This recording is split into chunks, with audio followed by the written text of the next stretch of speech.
Were you aware that the typical high school romance typically lasts approximately 3 weeks? Well, Katie Thomas and Greg Hollander defied that statistic by a whopping 40 years. They first crossed paths when Katie was a freshman and Greg a sophomore. From that moment onward, they were inseparable. Indeed, theirs was a genuine, almost mythical love that endured the trials of time and remained untainted. Interestingly, Kat and I were married for roughly 30 of those years. At the time, I believed our happiness to be genuine. Our marriage brought satisfaction, and the birth of our daughter Joan only deepened our bond. Generally speaking, during those years, I felt content. Allow me to introduce someone who can fill you in on this significant development. I'm Thomas Marsh, and Katie has been my devoted wife for nearly 3 decades. As previously mentioned, Kat and Greg were high school sweethearts, and indeed, she lost her pureness to Greg. It's a known fact that most high school romances come to an end eventually. However, in their case, it seemed more like a temporary hiatus. Since Greg was a year ahead of Katie in school, he aimed to amass wealth after graduation to marry her. This was a narrative my wife often shared throughout our marriage. Following high school, Greg embarked on a pipeline job in Alaska with his uncle, which marked the beginning of trouble. It seems Greg ceased correspondence shortly after arriving, leaving Kat alone during her senior year. She briefly entertained dating someone named Sam or Simpson, but her heart remained steadfastly with Greg. Despite Kat's patient waiting, Greg remained absent and uncommunicative. Evidently, Greg found fulfillment in pipeline work and adopted a somewhat nomadic lifestyle, convinced that his beloved Kathy was still waiting for him to become affluent and sweep her off her feet upon his return. However, reality painted a different picture. Life moves forward as usual, and nothing remains static. This was true for Katie, who pursued higher education, earned her degree, and crossed paths with me at a party when she was 24. Though I was a bit older at 29, we complemented each other well. I fell for her instantly and believed she felt the same about me. Our marriage was typical, except for a minor hiccup. 2 days before our wedding, a letter arrived from Greg, akin to the prodigal son returning home, urging Kat to meet him. Thankfully, Kat's mother intervened, advising her to focus on her new life and not waste time on Greg, whom she referred to as that crap. Following some emotionally charged moments during which I feared Kat might call off the wedding, she went through with it, becoming my wife, Mrs. Katya Marsh. By the time Greg surfaced, we were already on our honeymoon, and in his despair, he apparently enlisted in the Marines. After our honeymoon, we settled into our new routines, with Kat working as a nurse and myself as an insurance adjuster for a major company. While my marriage remained strong, there was one recurring issue. Greg began texting Katie, and she responded willingly.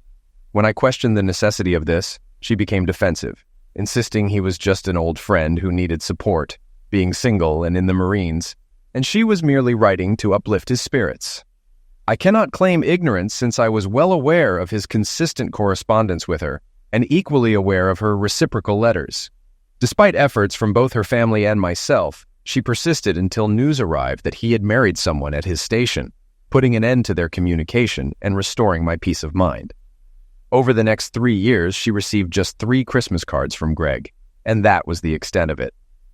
During this pause in communication with Greg, our daughter Joan was born. With our newborn in tow, Kathy and I joined forces and diligently worked to build a home and farm to provide Joan with a good life. Those were indeed good days, and we worked together harmoniously to nurture and raise our child. However, as is often the case, a disruption arose. One day, Katie received a letter from Greg. Though she never discussed it, I observed our stamp consumption increasing, leading me to conclude she had resumed correspondence with him. Despite this, I chose to overlook it, considering his duty to protect democracy while I ensured my family's well-being. If they chose to write to each other, I deemed it their business, regardless of my sentiments. Eventually, Kat began sharing with me some tidbits she had gleaned from Greg. He had divorced his first wife, but remarried. He had seen combat and was apparently highly decorated. While I listened with only partial attention, Katie spoke with pride about her former Marine. I gently corrected her, reminding her he preferred to be called a Marine, not a soldier. Katie chuckled sweetly and remarked that she should be cautious. Witnessing her discuss him saddened me, yet I held out hope that someday she would move on and focus on our family. Unfortunately, that day never came.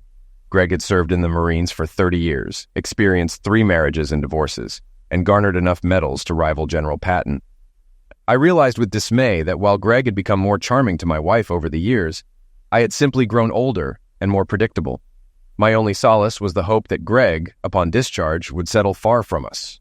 Regrettably, that was not the case, and here we are now. Our daughter Joan is now a grown woman, married to a wonderful man named Frank Campbell. Even more delightful news is that they are expecting their first child. At 60, I eagerly anticipate reaching the milestone age of 65, when I can retire and enjoy my remaining years in peace and tranquility. Katie still looks as radiant as ever and has the ability to make my heart skip a beat. Little did I realize that the peace in my life would soon be shattered. One Thursday, upon returning home, I found Kat dressed impeccably, informing me of a dinner reservation at 7. Initially perplexed, I searched my memory for any forgotten anniversary or birthday, only to realize that was not the case. So, I went along with it, heading to our bedroom to freshen up and attempt to match Kat's elegance. Dinner was fantastic, and the restaurant was crowded, leading me to suspect Kat had more on her mind than just enjoying the food. As we reached the end of our meal, I turned to her and said, "All right, now you can tell me. I'm in a good mood and won't cause a scene." One of my idiosyncrasies is that I never lose my temper in public. Working in the insurance industry teaches you to keep your composure in public, and that habit spills over into my personal life. Kat understood this about me. Over the years, whenever she had something potentially upsetting to share, she'd choose a public setting to break the news. Tonight, I sensed something was off just by looking at her face. After 30 years together, you become adept at reading your partner. I had a sense of foreboding tonight, convinced it would ruin my evening. Finally, with apprehension, she delivered the news. "Tom, I think you should know that Greg is back." I suddenly felt queasy, but I knew it wasn't the food's fault. I stared at her, waiting for more information, but Kat just looked at me thoughtfully. Finally, I broke the awkward silence. "When you say back, do you mean he's back from vacation?"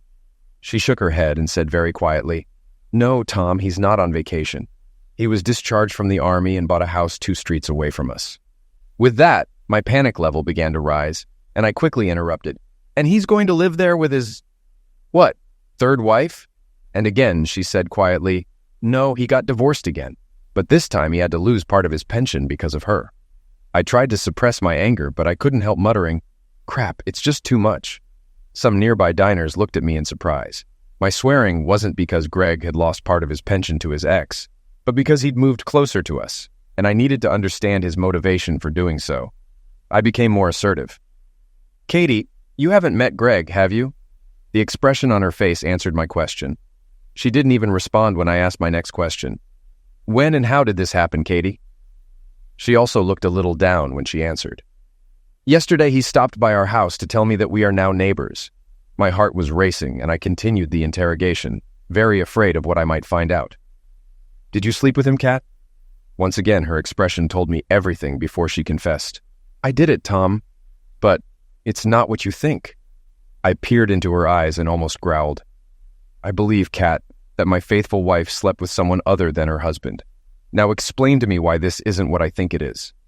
"I did it because he needed me, Tom. When he approached me, he seemed so lost. He's struggling with anxiety or something about a divorce, and he needed me desperately, so I tried to help him. I love you, Tom, but I realize I still love Greg, too." So there it was. My wife had slept with Greg, and he used PTSD and divorce as his way back into Kat's heart and her bed. I stared her down and spoke as firmly as ever in our marriage. "All right, Kat, the damage is done. We can work through this and reclaim our lives, but you can't sleep with him again. Do you understand?" She looked at me tearfully and said quietly but firmly, "I can't promise that, Tom. I love him, and he needs me more than you." It was shocking to hear those words from her, but a public restaurant wasn't the place for our private turmoil. I signaled the waiter for the bill. 10 minutes later, we were in the car heading home when I pressed the issue again. "Kat, how can you be with him knowing you have a husband? Have you forgotten the vows we made almost 30 years ago? Remember forsaking all others?" She began openly crying, and between sobs confessed, "I'm sorry, Tom, but he needs me, and we found each other again. I can't bear the thought of losing him or you." I was at a loss for what to say or do to make her let him go. With a hint of frustration in my voice, I exclaimed, "Well, what then? Shall we take turns having days off?" He gets you for New Year's and I get you for Christmas. Stop it, Kat. You can't have two men. She stopped crying and gazed at me with a peculiar look. How about a break, Tom? Now it was my turn to feel embarrassed. What are you suggesting, Kat? She changed the subject. Listen, Tom, remember about 18 years ago when you took a year off to pursue your master's degree? You did what needed to be done, and then returned to your job, and everything was fine. I shook my head irritably. Kat, how can you compare me getting a degree that benefited the family and the company with your involvement with this guy, which only benefits the two of you at this point? I pulled into the driveway and turned off the engine. Kat reached out and touched my face lovingly, making her plea. Tom, I missed my last year of high school with Greg, and if I had that year, we might not be facing this situation tonight. Give me this year and we'll get rid of Greg, and I promise to be the best wife to you. I need this time, Tom, please. I experienced a mix of emotions: sadness, hurt, shock, and depression. The urge to grab Katie's neck and squeeze until her eyes dimmed surged within me. However, I recalled stories about prison and how coup husbands forfeited their freedom and property in fits of rage. I stated, "All right, Kat, if this is truly what you desire, feel free to proceed. But it's crucial to note, don't expect my approval. And let me be clear, I don't wish to see or hear from you in any capacity for the entire year. Understand? Also, be aware that in a year, you may have no one to return to." I hoped that the strict conditions I set for her vacation might dampen her enthusiasm, but it seemed futile. She appeared deaf to my words after agreeing. After kissing my cheek, she expressed gratitude and assured me that I wouldn't regret it. I shook my head and conveyed that it was too late, and I already regretted it. That night, she desired closeness, but I chose to ignore her. The mere thought of her with Greg made me feel nauseous, and I couldn't bear physical closeness. As we prepared for bed, I grabbed a pillow and informed her I would sleep in the guest room.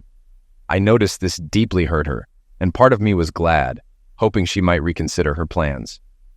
The following morning, I woke up hoping that last night was merely an aberration, and that Kat would have a change of heart in the daylight. I was mistaken. Upon entering the kitchen, I found her preparing breakfast, looking as if she just won the lottery. She smiled at me and gestured towards the calendar hanging on our wall. I couldn't help but notice that today's date, June 6th, was encircled by a thick black line. As I sat at the table, I contemplated the irony of this date. In 1944, thousands of soldiers and sailors fought to liberate Europe from tyranny. Yet today, I lost my wife to another oppressor. Katie seemed almost giddy as she served me breakfast. Placing it in front of me, she said, "I understand your concerns, my love, but a year from today, I'll return to you and be solely yours. I truly need this time to sort things out and clear my head, and I promise you won't regret it." She smiled contentedly at me before continuing. "I called Greg this morning while you were still asleep and informed him about your permission for my vacation. He'll pick me up in an hour." With every word she spoke, my heart sank, but I felt compelled to give her another chance. "Kat, you don't have to go through with this. I implore you to take more time to reconsider. You can't be certain that in a year you'll be free from him. Focus on freeing yourself from his hold and working on repairing our marriage. I ask you not to risk destroying what we have." She grinned at me with an air of superiority and spoke gently. "Tom, I appreciate the love you've shown by granting me this time. Trust me, I know what I'm doing. Our marriage will be even stronger when I return. Now I need to finish packing, honey, so finish your breakfast." With that, she exited the kitchen, effectively signaling her departure from our marriage. Despite the tasteless meal, I finished eating and proceeded to get dressed. Entering our bedroom, I observed Kat's 3 large suitcases packed with her belongings. She smiled at me affectionately and remarked, "I think I have everything I need. Please take these bags to the porch for Greg." I stared at her blankly before responding, "No." Her expression shifted to surprise at my refusal. Continuing with my negative response, I added, "Listen, if you're determined to destroy 30 years of marriage, you and that idiot can carry your bags together. I won't assist you in this foolish endeavor. Is that clear?" Kat appeared on the verge of tears before retorting irritably, "He's not an idiot. Greg is a wonderful man and a hero who served our country. He's done more than you ever have." I turned away, muttering, "Yes, he's received medals while I've spent 5 days a week working to provide for you and our daughter. You may be right." But it was meaningless. Katie hauled all her luggage downstairs to the driveway, shooting me disdainful looks with each bag she took. Shortly after, a car arrived at our house, and a man whom I presumed was Greg began loading her belongings from our porch. Katie shouted to him that she would be right there before returning to bid me farewell. We stood awkwardly facing each other, and I broke the silence first. If you're truly going through with this foolish plan, remember the terms. I don't want any contact for the entire year. I could see it was starting to sink in for her as she meekly replied, I understand, Tom, but everything will work out. You'll see. Remember that you agreed to give me this year. She waited for my response, but I remained silent. Finally, with a more perplexed expression, she said quietly, I really love you. She leaned in for a kiss, but I turned away at the last moment, so she settled for touching my cheek. Hastily, I stated, I can't kiss you knowing you're going to him. Tears streaming down her face, she dashed out of the house and into his arms. Standing at the front door, I watched her embrace him passionately, feeling rage surge within me.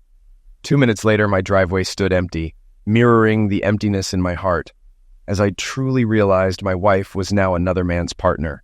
I called in sick to work that morning and promptly went to the hardware store to purchase new locks. Spending the entire morning, I replaced the locks on the house and updated the security codes on the alarm system. Fortunately, it kept me busy and diverted my thoughts from Katie. However, once I finished, the sadness returned, crashing over me like a wave on the shore. Then I resorted to what many would do in such a situation. I turned off our home phone and began heavily drinking. Though intended as a search for relief from the pain of losing Katie, it proved futile. My battle with excessive drinking continued until Sunday morning, when I ran out of drinks, a relief as I felt physically, spiritually, and mentally exhausted. I eventually went to bed and fell into a deep sleep, only to be awakened by a knocking sound in the house. Groggily, I stumbled around trying to locate the source, which turned out to be my daughter Joan knocking on the front door. Upon letting her in, she appeared shocked by my condition and the pervasive smell of drinks throughout the house. Her initial words were, "What's going on, Dad?" I struggled to focus amidst the pounding in my head, but managed to respond, "What do you mean?" She regarded me with a puzzled expression before guiding me to the kitchen. "You need coffee and food, Dad. Then you can explain what's been happening." An hour later, with food in my stomach and coffee in hand, I recounted everything I knew about her mother and Greg. To say she was shocked would be an understatement. "Dad, let me clarify. Is Mom intending to take a year-long break from our marriage to rekindle things with her old high school boyfriend?" I nodded in agreement, stating, "Yes, something along those lines." Her ensuing questions mirrored the ones I'd been grappling with since Friday. "What's your plan, Dad?" I met her gaze, and the words seemed to spill from my lips. "Tomorrow, I'll call in sick again and consult a lawyer." Joan looked saddened and speculated, "I can't believe Mom would do this. Maybe it's a mental disorder." I responded with a blank expression. "I honestly don't know, Joni." She regarded me with a sorrow I hadn't seen before. "I'm at a loss, Dad. I want to advise you to reconsider, but frankly, this seems like your best option." Joan stayed with me for a few more hours, even preparing dinner for later. As she departed, she kissed me once more and expressed her apologies. Before she left, I inquired, "Why did you come here today?" She looked into my eyes. "Mom called and asked me to check on you, but she didn't explain why or where she was." I nodded, feigning comprehension. "All right, thanks, and drive safely, dear." I felt quite ill on Monday and also had a meeting with a lawyer. My instincts about Katie were spot on. Even though the divorce tilted in my favor due to my spouse's resistance preventing her from claiming half of my pension, other shared assets remained unresolved. Now I'm certain that taking a break from Katie could present an opportunity to settle those assets. The subsequent 3 weeks passed swiftly, and I was surprised by how easily I adapted to solitude. On the positive side, I felt a burden lifted, no longer responsible for another person. However, the downside was waking up and going to bed alone. I didn't hear from Katie until mid-July. One Saturday, I visited Flynn's, an upscale tavern in our city, where I sat at the bar as they entered, holding hands like infatuated teenagers. Their passion for each other was palpable, oblivious to my presence. Observing them closely, I noted Greg's muscular and moderately attractive demeanor, understanding Katie's attraction. Yet, he seemed to exert control over her while she willingly complied with his desires. He spoke, and she listened, focusing on his words as she rose to head to the restroom. Eventually, spotting me at the bar, she offered a timid smile. Upon exiting the restroom, she approached me hesitantly. "Hello, Tom. How are you?" Despite the urge to dismiss her, I maintained decorum and replied, "Oh, as good as one can be when their spouse of 30 years up and leaves for some pervert. What can I do for you?" My sarcastic remarks seemed to confuse her, but she stood her ground.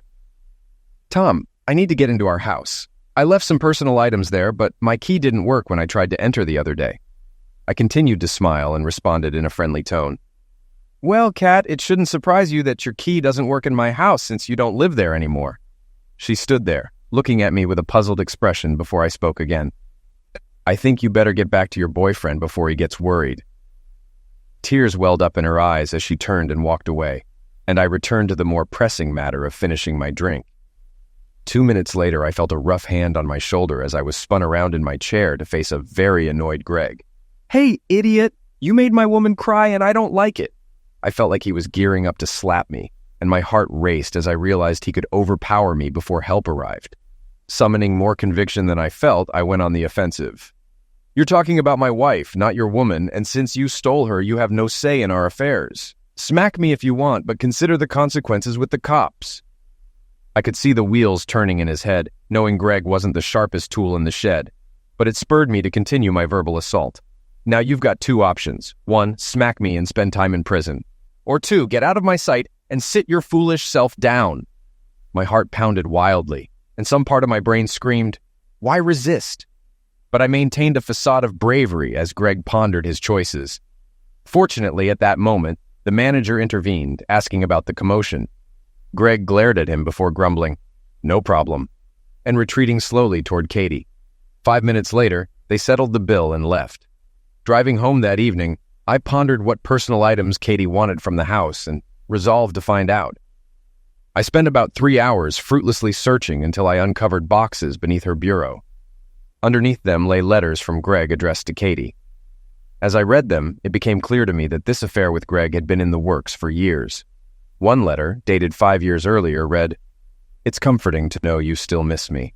When I return, we'll be together. You'll have to find a way to rid yourself of your weak husband." Reading through them all felt akin to flipping through a cheap novel. Many detailed his plans concerning Kat, or reminisced about their high school days. By the time I finished, life sans Kat had become noticeably simpler. I didn't hear from Kat until September 1st, my birthday. Upon returning home from work that day, I found a covered dish and a birthday card on the porch. Bringing them inside, I discovered she had prepared my favorite stew. The card wished me a happy birthday, with a note inside reading, "Tom, I know we're not supposed to communicate, but I couldn't ignore your birthday. I dream about us every night, and I know that by the end of this year, I will be yours, and he will be gone. Please never stop loving me or abandon us." Kat, my daughter Joan, had been keeping a close eye on me since Kat's departure and called me on my birthday. After some small talk, she finally revealed the real reason for the call. "Dad, you know my due date is in 3 weeks, right? How could I forget the birth of my first grandson? Yes, I know, honey. You and Frank must be worried." A brief pause alerted me to a potential problem when she continued. "Dad, Frank and I had dinner with Mom and Greg. Mom wants to be there when my baby is born, and she wants Greg to be with her.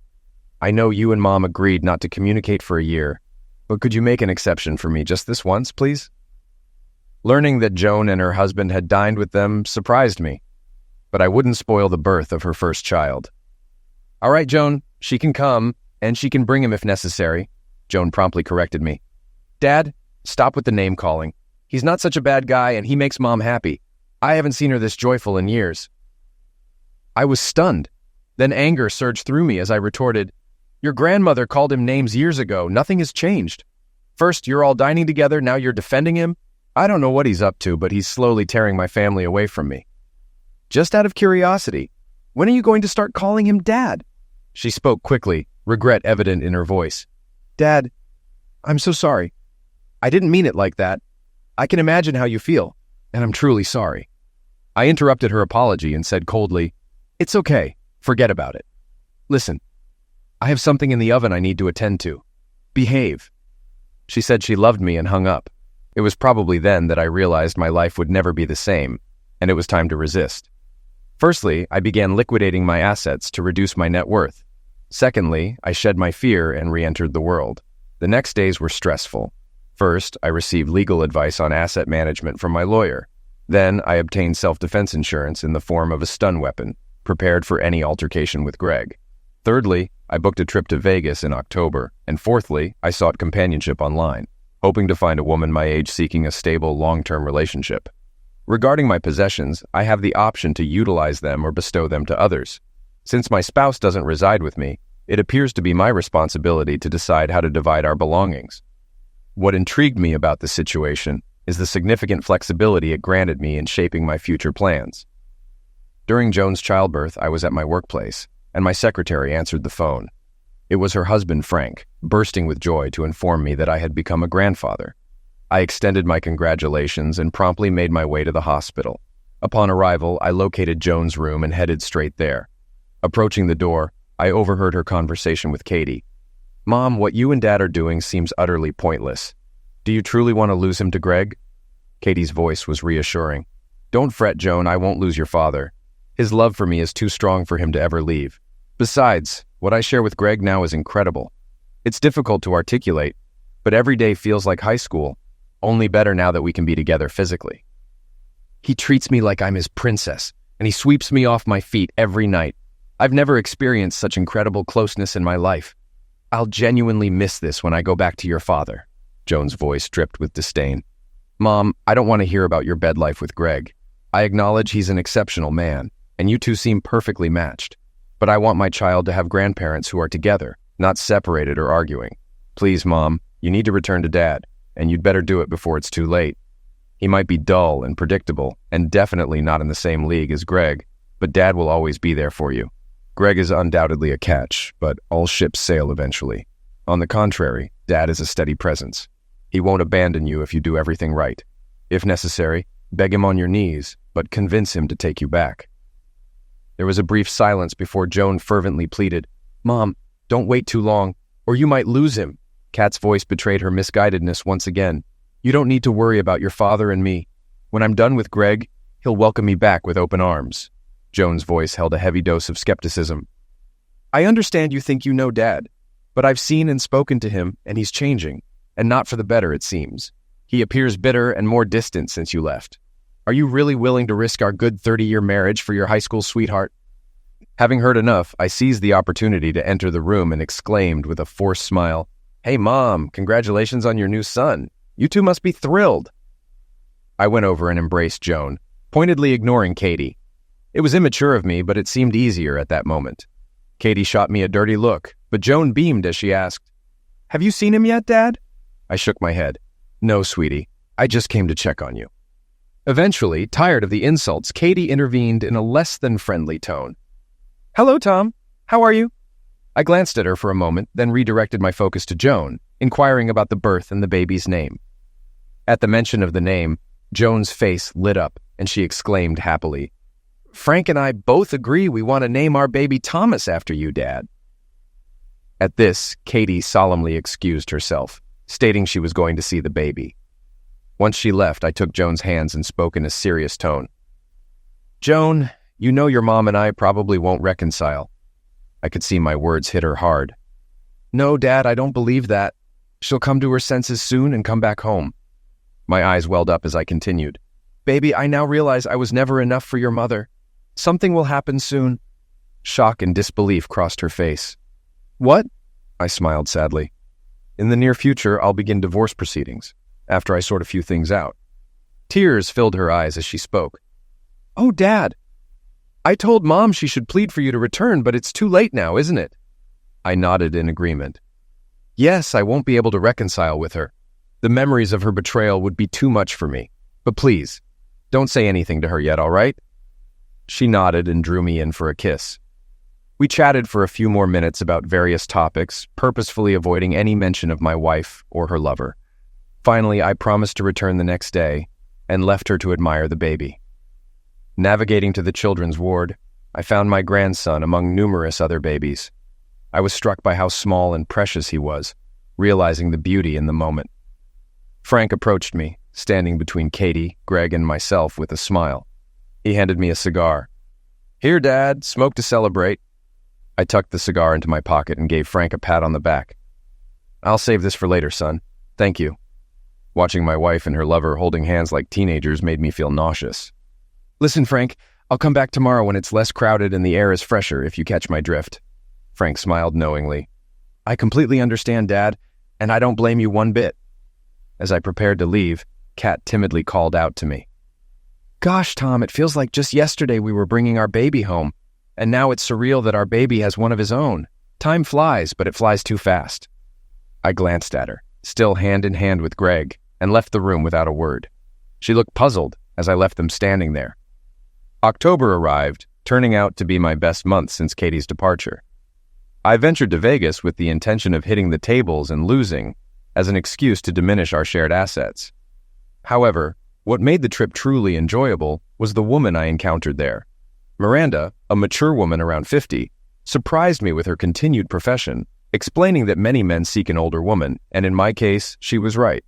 Miranda was pricey, but she made me feel more alive than I had in years. For the first time since Katie left, I didn't really miss her at all. Miranda was skilled both in and out of bed, and she showed a genuine interest in me, probing for details about my soon-to-be ex-wife and her new partner. Before the night concluded, Miranda knew as much about me as I did. Moved by my story, she gently caressed my face before departing. "Tom, I've only known you for a few hours, but I feel compelled to tell you something. You're a good person, and that's a rare find, believe me, as I've seen and been with thousands of men. I can count on one hand those I truly liked and respected. You're one of them. Your wife has no clue what she's letting go of. However, don't let her actions and foolishness change who you are. And if you ever find yourself back in town, give me a call, because I'd love to see you again." Miranda and my Vegas trip left me more bewildered than when I first arrived. Mulling over Miranda's words, I came to the realization that she was correct. Despite Katie's 3 decades of being a devoted wife and mother prior to her betrayal, I was set on seeking vengeance. No, I refused to let this marriage leave me broken. Upon my return from Vegas, I instructed my lawyer to begin drafting divorce papers. Additionally, I resolved to gather more information about Greg Hollander. Acting on my lawyer's recommendation, I hired a firm to delve into his background from high school to the present. Despite the firm's hefty fees, I didn't hesitate, knowing half the expenses would be covered by Katie's share. Assured of the firm's thoroughness, I was confident they'd provide all necessary information before Chris makes. I also broached the topic of transferring to a branch office of our company with my boss. Initially taken aback, considering my previous aversion to relocating, my boss promised to look into it and inform me. Thanksgiving loomed as the next obstacle I had to confront. Joan called me about a week before the holidays to invite me to dinner with them. When I inquired about her mother and her companion's presence, she hesitantly confirmed they would be there. Upon hearing this, I firmly declined and ended the call. Surprisingly, my brother-in-law reached out to me. Subsequently, Frank called my office and requested a meeting. We agreed on a time and met at a conveniently located bar in the city center for a quiet drink. That evening, I noticed Frank was agitated. After exchanging initial pleasantries, I ordered 2 double scotches.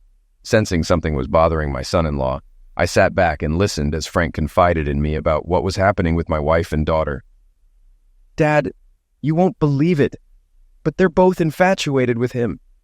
It's all Greg this and Greg that.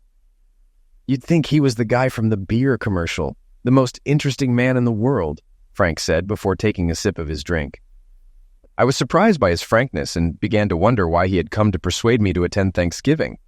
I needed to understand, so I asked, "Do I understand correctly, Frank, that you don't approve of dear Mr. Hollander?" Frank looked at me with evident anger. "Dad, this man is arrogant, self-centered, selfish, and worse. He's so in love with himself that I can't fathom where he has any room left for Katie." Realizing his outburst, his expression shifted to one of remorse, and he quickly retreated. "Sorry, Dad, I didn't mean to disrespect." I reassured him with a smile. "No worries, son. Don't be offended. When did you start calling her Katie instead of Mom? You seemed devastated when she left you. Since then, I've lost all respect for her." Now I was curious. Why did her departure affect you, if I may ask? His face flushed with anger once more. "I'm sure you noticed during the time I was with Joan that I never discussed my parents with you guys, and I appreciate that you never inquired about them. The truth is my mother cheated on my father. After that, they split. and my father never recovered. He drank himself into oblivion, and my mother died in a car accident with her lover. I despise cheaters, and now that Katie has become one, I can't stand her anymore. I'm pretending for Joan's sake, but I'm worried. I had never heard about Frank's parents before and empathized with his pain, yet I was also intrigued by his apprehension. "Frank, you mentioned being worried. What's on your mind, son?" He took a deep sip from his glass, ordered another, then turned to me. "I might upset you with this, but you asked.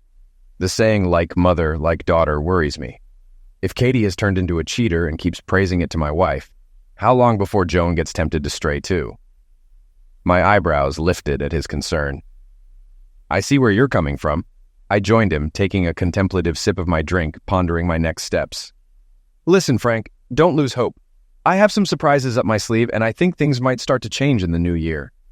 Also, strictly between us, I've got plans to make it a good Christmas for you and Joan, but not so much for the others, if you catch my drift." Frank's smile emerged for the first time since we sat down, and he spent the next 15 minutes trying to pry information from me, to no avail.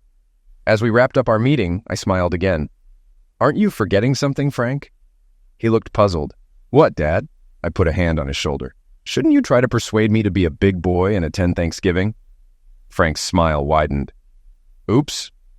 Okay, will you come to Thanksgiving, Dad?" I shook my head in response. "No, but I appreciate the invite." Joan called me twice more before Thanksgiving, pleading for my attendance until I finally put my foot down.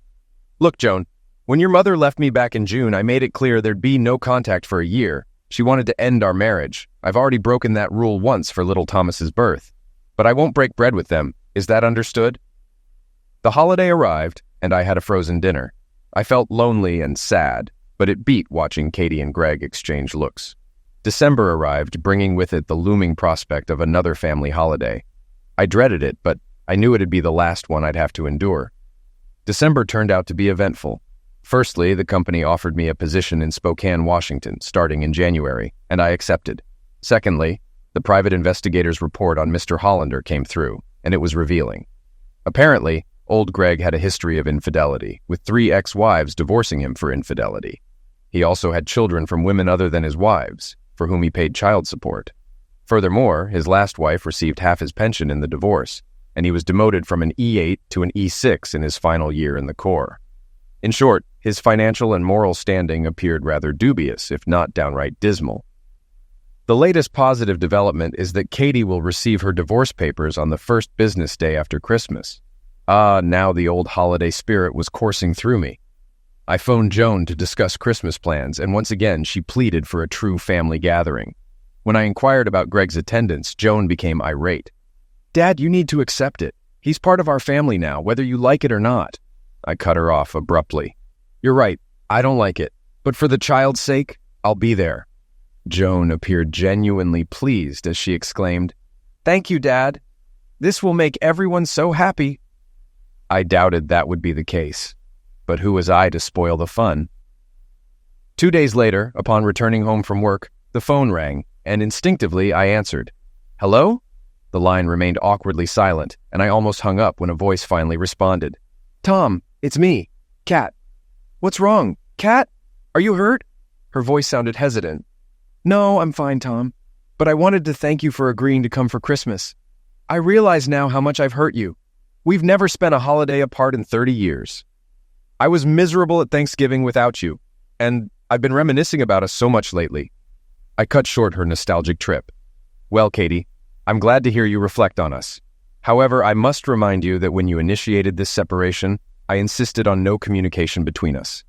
I made an exception for Christmas Day, so I believe we should end this conversation now. Goodbye." After hanging up, I felt awful.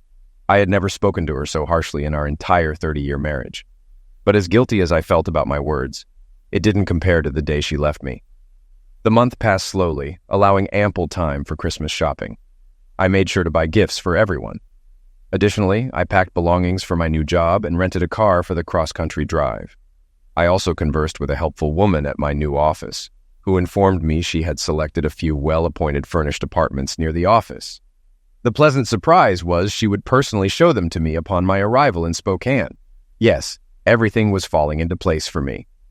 Arriving at Joan and Frank's on Christmas Day in December, I discovered Katie and her partner had already arrived. Joan warmly embraced me, commenting on the surprise before returning to dinner preparations. I smiled inwardly, thinking if only she knew what a true surprise this was. Frank greeted me, taking my coat, as I quickly inquired, "Can I see my grandson?" Frank nodded, mentioning the baby was asleep in the nursery, but I could visit.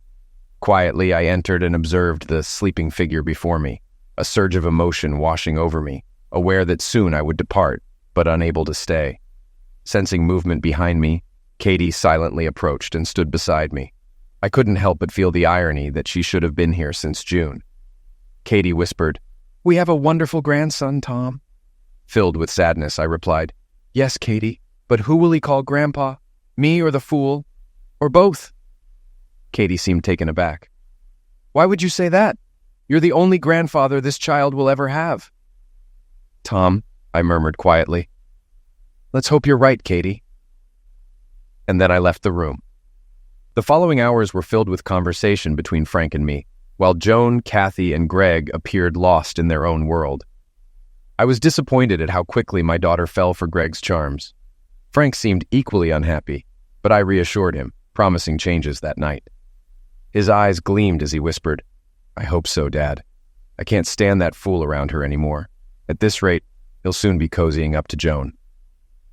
Dinner was served, and although the food was delicious, the company was lacking. Once again, I felt no desire to converse with my wife or her partner, and Frank seemed hesitant to speak up as well. The only one who spoke was Greg, regaling the women with tales of his bravery. Watching Greg with his small fan club made me feel sick. After dinner, Joan brought the baby into the living room, and we all gathered together. Observing my family, I realized this might be the last time we shared such a moment.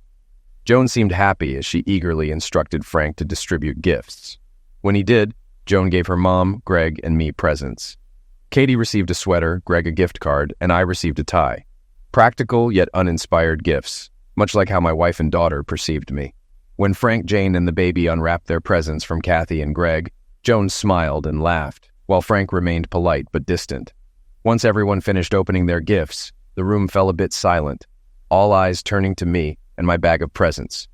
Breaking the silence, I declared, "To conclude this wonderful weekend, I want to give you all the gifts you deserve for this holiday." Standing up, I retrieved the bag I had brought and handed Frank and Joan a large envelope wrapped in festive paper. Joan eagerly tore open the wrapping while Frank observed. As Joan sifted through the papers inside the envelope, her joyous scream filled the room upon realizing its contents. Katie shifted in her seat, eager to learn what the papers held. "Waste no time," Joan filled her in, exclaiming, "Mom, Dad gave us your house for free, no mortgage. Now we can move out of this rental. Isn't that amazing?" Katie's expression faltered as she looked to me with concern. "Why did you do this, Tom? Where will we live?" I shot her a piercing look, hoping to convey my feelings. "Don't fret, Katie. I've thought of everything. Here, this is for you." Handing her a card in a wrapped box, I watched as she tore open the paper, revealing a bracelet inside. Surprise painted her face as she pulled it out, prompting me to say, "Take a look at the inscription." I wrote it. Observing Greg's displeasure at her gift, Katie turned the bracelet over, revealing the words, "Thank you for the best 30 years of my life, Tom." I glanced at Greg, noting his frown, while Katie appeared puzzled. "Tom, thank you, dear. This is lovely. But you forgot to write 'with love.'" I offered a smile. "I didn't forget, Katie. I simply chose not to lie. My love for you has been fading steadily in recent months. This bracelet is my farewell and a reminder of what you sacrificed for your partner. Also, you'll receive divorce papers on Monday." I heard Joan inhale sharply, while Katie's face twisted with disbelief and despair. Nodding towards the postcard in the card, I continued, "I attempted to express gratitude for the wonderful years and our daughter. There's also a check for half our liquid assets, though it's not much, $195, spent during your absence. The house was intended for my daughter when you left our marriage," explained further in the card. Turning to Greg, I anticipated the brewing storm. "This gift is for you as well." Handing Katie another large envelope, she looked stunned. "Inside is the full account of what your lover has been up to since your high school split. I believe you'll find it an interesting read." Before I could finish, Greg erupted, threatening, "I'll ruin you, you son of a cow." Greg collapsed to the floor with a thud as my stun weapon made contact, ensuring he remained incapacitated. Joan and Katie stood up, and I administered another 2 shocks to Greg's groin area just to ensure he stayed down. Moving closer to him, I remarked, "Feeling the pain? Well, let me tell you, your agony is nothing compared to losing the woman I cherished for 30 years to scum like you." Katie sobbed as if the world was ending when I turned to her. "I know I'm not as exciting as your sergeant, but I won't forget what you did," I said, administering another shock for good measure, relishing in his convulsions. "This never gets old." I glanced back at Katie, summoning more bravado than my shattered heart allowed. "Anyway, since you seem to enjoy this affair, I'm giving you the ultimate gift, Katie. Freedom. Now you can live your life being pampered by day and entertained by night. Perfect for a traitor like you, isn't it?" Katie struggled to speak, choking out, "No, it wasn't supposed to happen like this. I was going to come back to you in June, Tom. I love you." She trembled like a leaf in a storm as Joan rushed to console her, and I zapped Greg once more before Frank intervened nervously. "You shouldn't do that again, Dad. You might run him." Standing over my convulsing nemesis, I looked at the 2 women I loved more than anything. "I'll leave now. Thanks for the lovely day and the wonderful life, as I likely won't see you again, possibly ever." Both women were speechless, staring at me as if I were a stranger. Frank handed me my coat with a satisfied grin. Before leaving, I addressed my daughter, who looked at me with fear for the first time. "Joan, take this as a lesson. If you follow your mother's path, you'll suffer just like she did. You'll lose everything: your husband, your home, your possessions, and the love of your life." Approaching little Tom's crib, I touched his cheek and whispered, "Goodbye, baby. Maybe we'll meet again someday, but I doubt it." Still smiling, I left for the door, bidding the silent room, "Happy New Year, everyone." By the time I reached my car, the shock had likely worn off for the women, or maybe Greg had recovered. But I distinctly heard one desperate voice cry out, "No, this can't be happening to me." Starting the engine, I thought about Vegas on my way to Spokane, where seeing Miranda again wouldn't be unwelcome. As I backed out, Frank emerged from the house, smiling and waving, and I returned the gesture before driving off into a new life out west.